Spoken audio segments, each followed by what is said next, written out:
后来因为板桥有地方的群组感染，所以新北市甲台北市有不少的小朋友才拄开学，就需要过预防性来停课。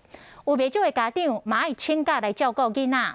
也毋过因为进前3级警戒的期间，有不少的家长已经把假拢请了，拢无假咯。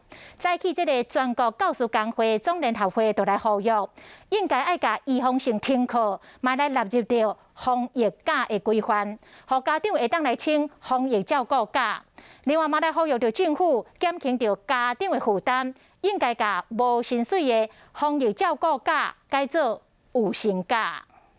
预防性停课，应给有薪防疫照顾假。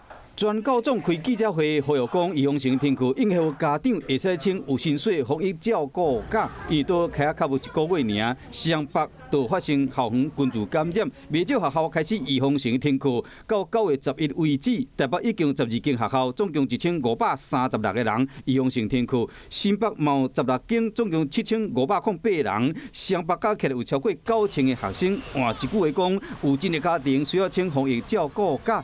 因过一来因为无薪水，二来阁无假通请啊，对上班族来讲真为难。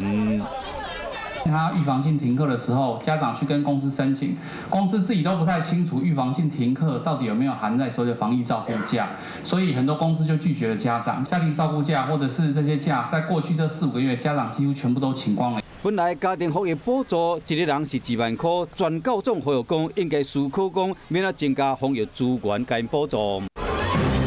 依照现行的法规，学校内学生一个人较紧是全班停课，2人较紧是全校停课。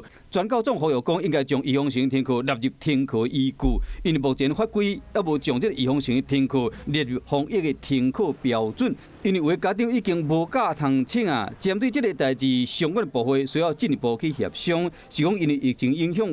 家长是要去上班，还是照顾囡仔？要怎找到一个平衡点，这是刷落来大考验。